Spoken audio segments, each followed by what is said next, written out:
Bismillahirrahmanirrahim. Assalamualaikum warahmatullahi wabarakatuh.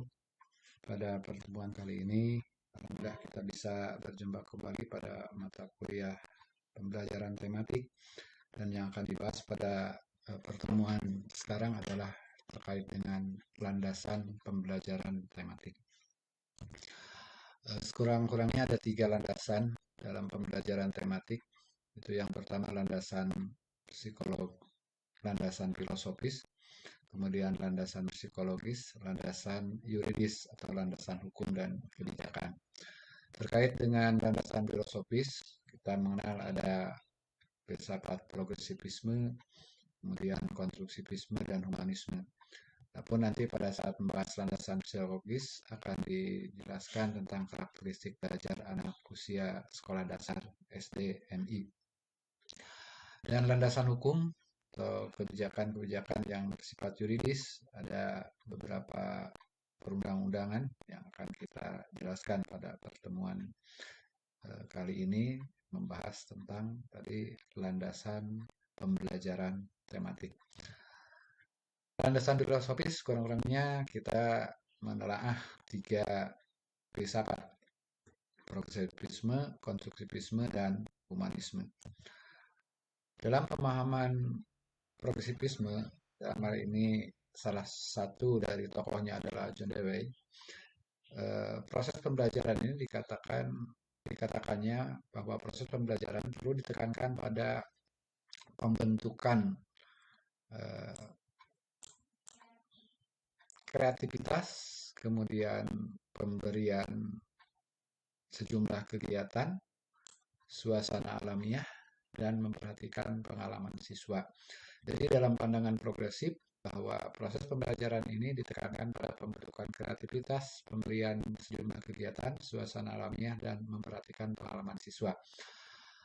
Dalam pembelajaran tematik, ini kreativitas anak memang dituntut untuk dikembangkan melalui kegiatan-kegiatan yang didesain oleh guru dalam suasana yang alami, dalam arti dekat dengan kehidupan anak sehari-hari, dan memperhatikan pengalaman siswa artinya juga apa yang pernah atau yang biasa dilakukan siswa di lingkungan keluarganya, sehingga pembelajaran tidak asing, tidak menjadi sesuatu yang aneh bagi peserta didik.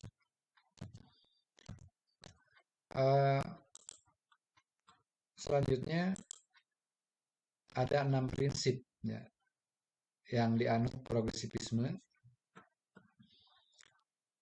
Yang pertama, bahwa siswa adalah aktif. Dikatakan aktif, ini dimaknainya sebagai makhluk yang dinamis. Secara alamiah memiliki keinginan untuk melakukan proses pembelajaran. Artinya peserta didik secara alami ini memiliki keinginan untuk belajar, dan sejak kecil sebetulnya sejak dilahirkan memang manusia itu memiliki keinginan untuk belajar bicara, belajar berjalan, dan sebagainya. Kemudian prinsip berikutnya adalah pendidikan ini menemukan asal muasal dan tujuannya pada siswa. Jadi di dalam proses pembelajaran yang menjadi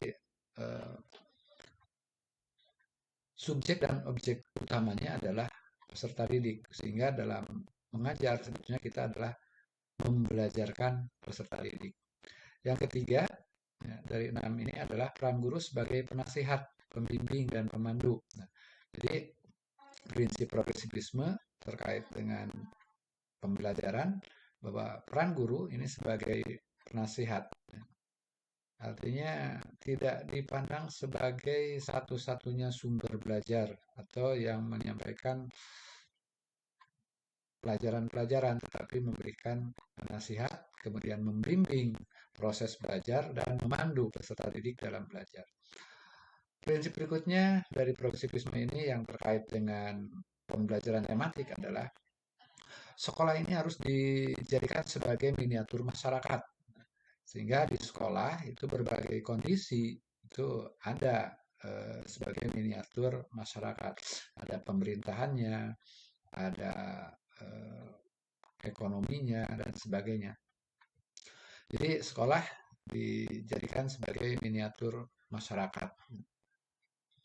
Prinsip berikutnya adalah aktivitas kelas fokus pada problem solving, pada pemecahan-pemecahan masalah. Jadi di kelas itu menyelesaikan masalah-masalah yang ada dihadapi oleh peserta didik selama mereka berinteraksi dengan masyarakat atau menyelesaikan masalah-masalah yang dihadapi yang ada di lingkungan masyarakat.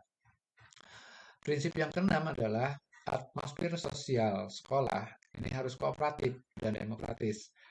Artinya suasana sosial di sekolah antara siswa dengan siswa, siswa dengan guru, guru dengan guru, itu harus adanya kooperatif, mampu untuk melakukan kerjasama sesuai dengan fungsi dan perannya masing-masing dan bersifat demokratis. Artinya memberikan kebebasan sebatas wajar kepada setiap komponen yang ada pada eh, lingkungan peserta didik di sekolah. Yang kedua, pandangan konstruktivisme. Jadi dalam pandangan konstruktivisme, nah, belajar itu adalah melihat pengalaman langsung. Ini terkait dengan pembelajaran tematik, bahwa pembelajaran tematik itu dilaksanakan tadi berdasarkan pengalaman siswa, ya, berdasarkan apa yang biasa dilakukan dalam lingkungan hidupnya, baik di keluarga ataupun di masyarakat. Sehingga kunci dalam pembelajaran adalah melihat. Nah, jadi konstruktivisme itu beranggapan bahwa kunci ya, dalam pembelajaran itu apa yang dilihat langsung, melihat langsung, memperhatikan langsung. Nah, jadi perlu diintegrasikan ya, dalam proses pembelajaran untuk peserta didik dapat melihat, dapat mengamati apa yang terjadi. Kemudian materi pembelajaran perlu dihubungkan dengan pengalaman siswa juga secara langsung. Jadi konstruktivisme itu karena beranggapan bahwa belajar itu adalah mengkonstruksi, artinya membangun kembali apa-apa yang sudah diperhatikan, apa-apa yang sudah diamati oleh peserta didik, sehingga kunci dalam pembelajaran adalah melihat pengalaman langsung dan materi pembelajaran perlu dihubungkan dengan pengalaman siswa secara langsung. Prinsip-prinsip pembelajaran ala konstruktivisme, pertama, pengetahuan itu dibangun oleh siswa secara aktif. Pengetahuan dibangun oleh siswa secara aktif. Nah, jadi peserta didik itu bukan orang-orang yang pasif, melainkan dia aktif membangun pengetahuannya sendiri berdasarkan hasil pengamatan, hasil melihat, menginterpretasi, dan di dalam pikirannya, di dalam eh, akalnya dia membangun sebuah pengetahuan. Yang kedua, prinsip belajar ala konstruktif itu adalah pusat dalam proses belajar adalah siswa. Ini sama dengan prinsip yang ada dalam bahasan yang pertama tadi. Di pusat dalam proses belajar adalah siswa.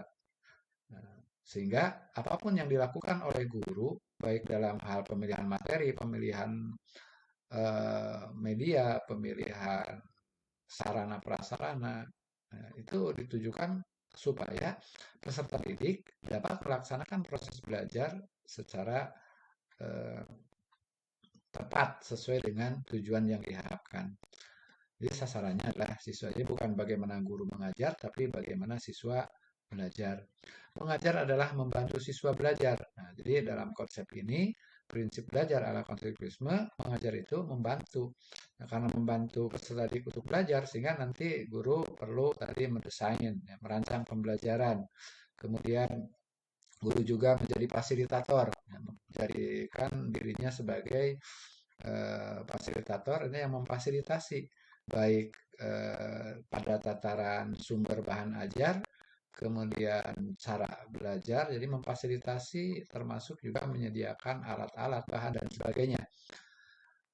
Prinsip berikutnya adalah belajar ditekankan pada proses, bukan pada hasil. Sehingga dalam konsep ini, pembelajaran dengan pembelajaran tematik itu tidak hanya melihat hasil belajar, tapi juga mengamati atau memperhatikan proses yang dilakukan oleh peserta didik.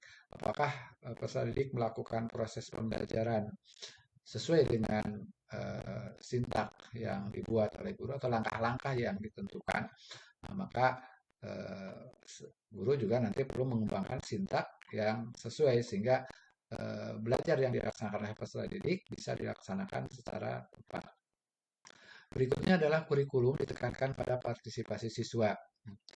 Kurikulum ditekankan pada partisipasi siswa maksudnya adalah di dalam proses pembelajaran atau di dalam pengembangan silabus, pengembangan RPP, maka partisipasi siswa itu harus muncul.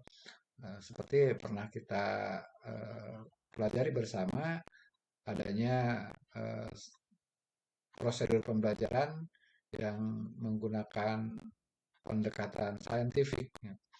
Nah, partisipasi siswa itu dimulai dari mengamati, kemudian peserta didik melakukan mengajukan pertanyaan sampai pada tahapan berikutnya mengelaborasi dan sebagainya.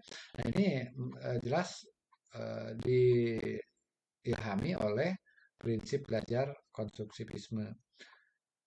Berikutnya, prinsip belajar ala konstruktivisme itu ditujukan dengan adanya guru sebagai fasilitator. Tadi sudah dijelaskan bahwa guru sebagai fasilitator, guru adalah memberikan fasilitas untuk peserta didik melaksanakan proses pembelajaran secara tepat sesuai dengan tujuan yang dibuat bersama-sama.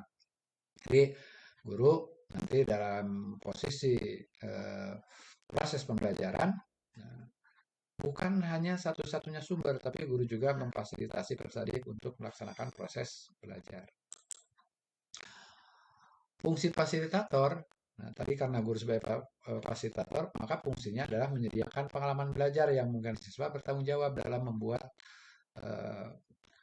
aktivitas belajar. Kemudian memberikan kegiatan yang merangsang keingintahuan siswa untuk membantu siswa belajar, memonitor dan mengevaluasi. Jadi fungsi fasilitator sini menyediakan pengalaman belajar.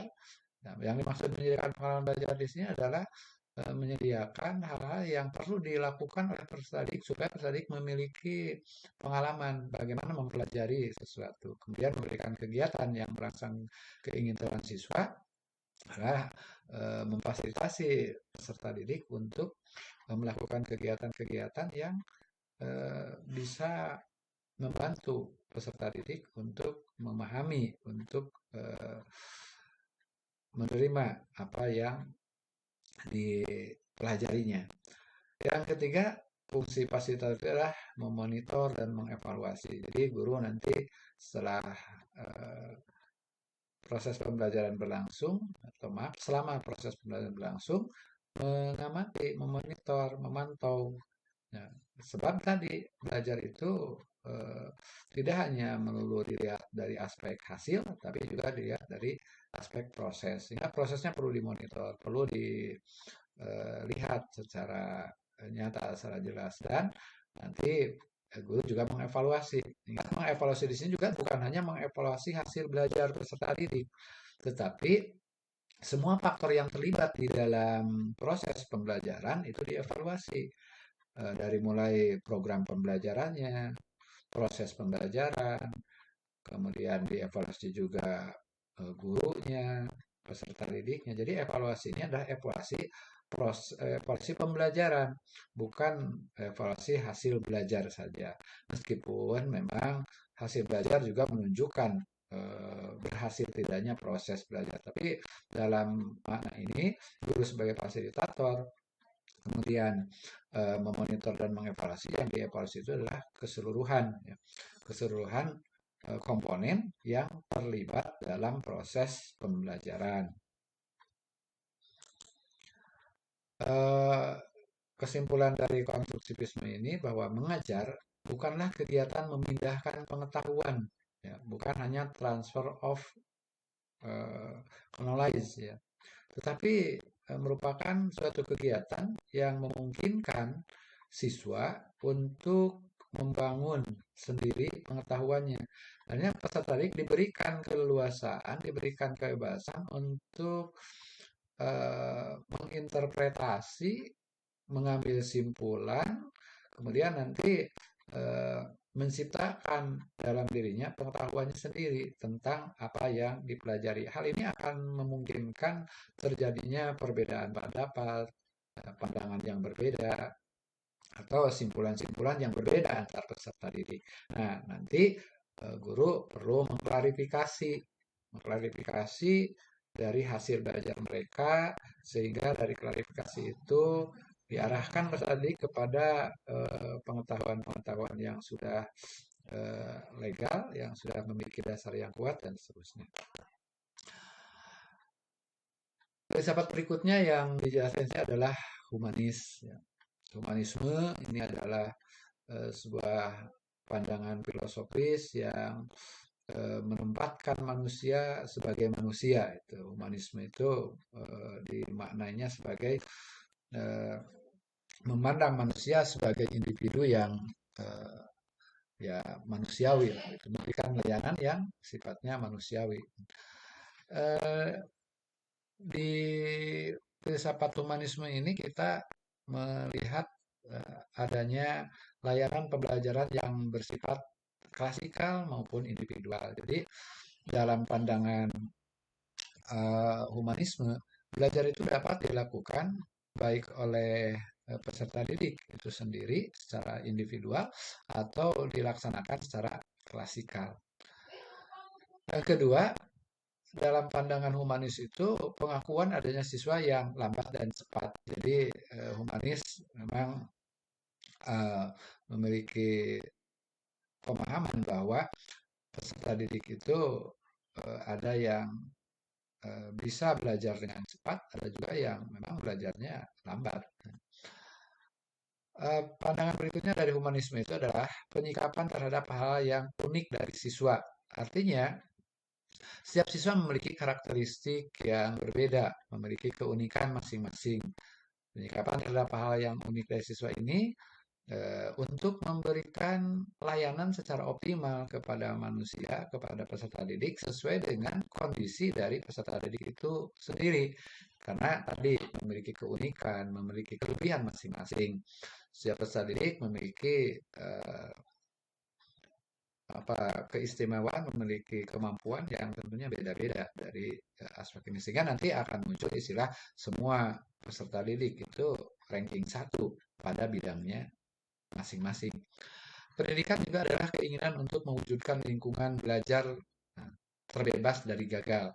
Humanisme ini memiliki suatu pandangan bahwa pendidikan itu adalah suatu keinginan, ya, mewujudkan lingkungan, ya, yang bebas gagal. Artinya tidak boleh gagal dalam melaksanakan pendidikan, karena apa, masa lalu itu tidak bisa diulang lagi, sementara belajar itu yang dilakukan masa lalu karena membentuk pemahaman di dalam pikiran dan otak manusia, sehingga kalau terjadi kegagalan ini akan fatal akhirnya pada perkembangan peserta didik di masa-masa berikutnya.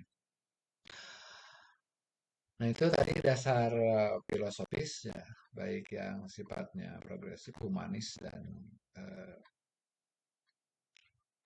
dan kita lanjutkan dengan dasar psikologis. Dari aspek psikologis, nah ini kita melihat dari dua sisi. Yang pertama psikologi perkembangan, yang kedua dari aspek psikologi belajar. Psikologi perkembangan sebagai dasar pembelajaran tematik, hanya pembelajaran tematik itu memiliki tema, menetapkan tujuan dan sebagainya, itu didasarkan kepada eh, perkembangan peserta didik, di mana peserta didik tiap jenjang pendidikan, khususnya untuk sekolah dasar yang biasanya dimulai dari usia 7 sampai 12 tahun, ini memiliki aspek perkembangan fisik, kemudian akal, gerak yang berbeda dibanding dengan usia-usia lainnya. Adapun terkait dengan psikologi belajar, maka yang nanti kita jelaskan adalah bagaimana terkait dengan minat belajar, motivasi belajar, kemudian perhatian siswa terhadap pembelajaran dan seterusnya. Jadi dasar psikologis ini tadi fungsi dari eh, psikologi dijadikan sebagai dasar dalam pembelajaran tematik. Yang pertama dia ada fungsinya menentukan. Nah, jadi mengapa kita memperhatikan psikoperkembangan untuk apa? Nah, fungsinya yang pertama adalah untuk menentukan materi yang akan diberikan pada siswa. Itu harus sesuai dengan tingkat perkembangan peserta didik. Yang kedua, untuk menentukan media yang akan digunakan.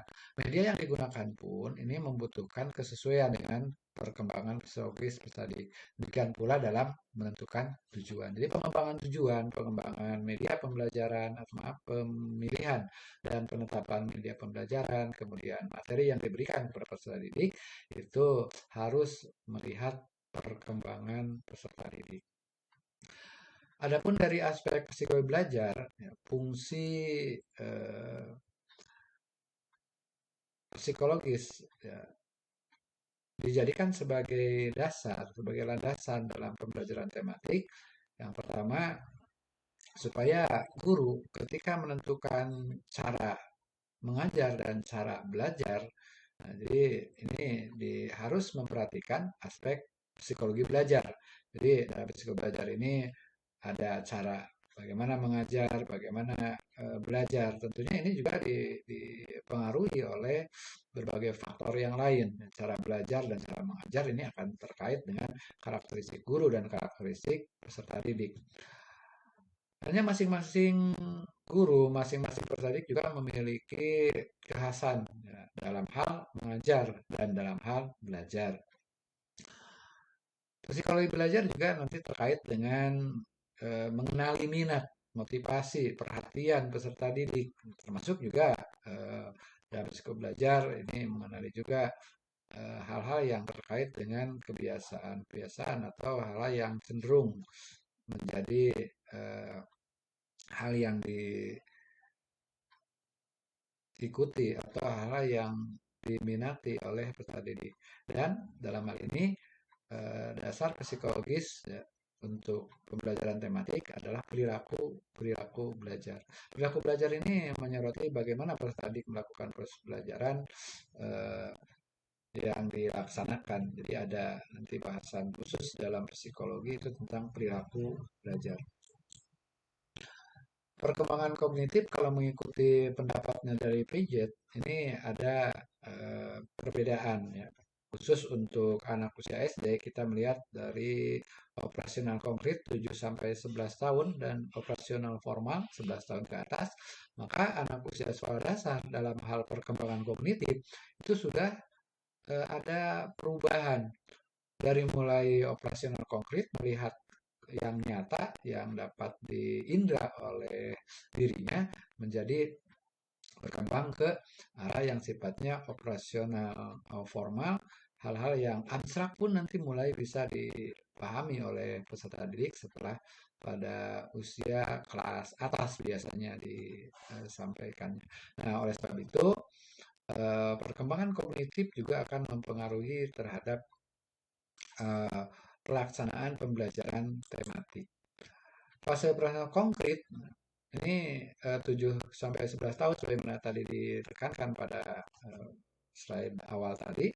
Ini ada pandangan-pandangan yang sifatnya objektif. Jadi peserta didik pada usia ini masih bukan dikatakan polos, tetapi pandangannya objektif, ya. Belum terpengaruh dengan hal-hal yang sifatnya subjektif, ya, hal-hal yang di luar dari apa yang diindranya.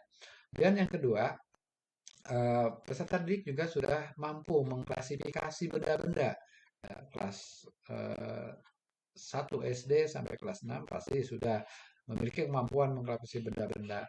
Kemudian mampu memahami konsep substansi yang dijelaskan secara lebih luas dan sudah ada kemampuan berpikir operasional. Fase operasional konkret ini ya, sebagai tahapan di dalam perkembangan, psikologi perkembangan, ini dijadikan landasan ketika menggunakan pembelajaran tematik. Kecenderungan anak usia 7 sampai 11 tahun. Nah, ini mulai dijelaskan konkretnya dari bagian dalam. Ini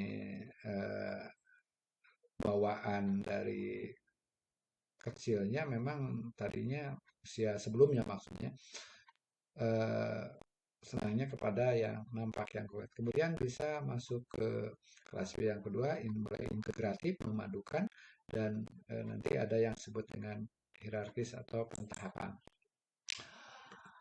Pembelajaran yang konkret ini, proses belajar dimulai dari hal-hal yang dapat dilihat yang konkret dengan penekanan pada pemanfaatan lingkungan sebagai sumber belajar. Ini jadi di dalam pembelajaran tematik itu tadi harus memanfaatkan lingkungan sebagai sumber belajar karena peserta didik memahaminya dari hal-hal yang sifatnya nyata, konkret, dilihat, didengar di lingkungannya.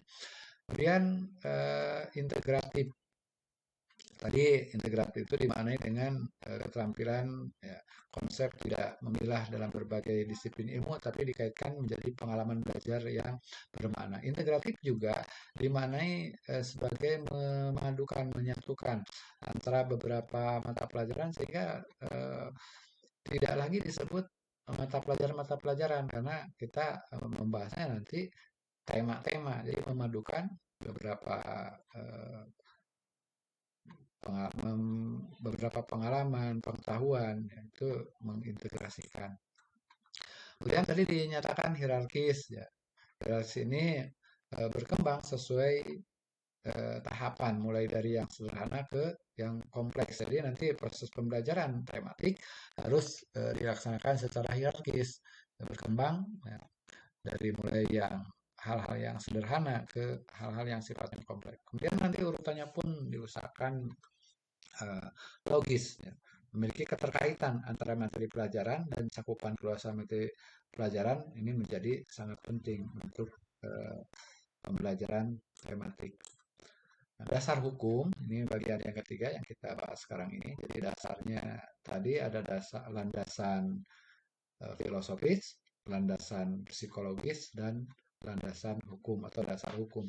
Sekurang-kurangnya ada 4 yang dibicarakan di sini tentang dasar hukum dan kebijakan terkait dengan pembelajaran tematik. Yang pertama Undang-Undang Indonesia tahun 1945 pasti di sana dinyatakan setiap warga negara berhak mendapatkan pendidikan yang layak. Kemudian Undang-Undang Nomor 23 tahun 2002 tentang Perlindungan Anak, Undang-Undang Nomor 20 tahun 2003 tentang Sistem Pendidikan Nasional, kemudian juga dijabarkan dalam Permendikbud Nomor 50 tahun 2004 tentang kurikulum SDMI, di mana dalam kebijakan atau perundang-undangan ini dijelaskan terutama di Undang-Undang Nomor 20 tahun 2003 tentang sistem bahwa pembelajaran untuk anak sekolah dasar SDMI itu dilaksanakan dengan pembelajaran tematik. Nah, dijelaskan juga di dalam kurikulum SDMI, maka di sana dijelaskan tema-tema yang harus disampaikan oleh guru kepada peserta didik dengan menggunakan pembelajaran tematik. Demikian yang dapat dijelaskan terkait dengan landasan pembelajaran tematik, baik landasan filosofis, landasan psikologis, dan landasan yuridis. Untuk pendalaman lebih lanjut, silakan Bapak Ibu mengkaji dari berbagai sumber yang mungkin saat ini sangat mudah kita dapatkan di berbagai media, baik di internet misalnya atau pada buku-buku yang sudah dicetak dan dapat dicari di perpustakaan-perpustakaan atau dari sumber-sumber lain yang dapat Bapak Ibu temukan. Demikian pertemuan kali ini kita tutup dengan membaca hamdalah. Alhamdulillahirrahmanirrahim. Assalamualaikum warahmatullahi wabarakatuh.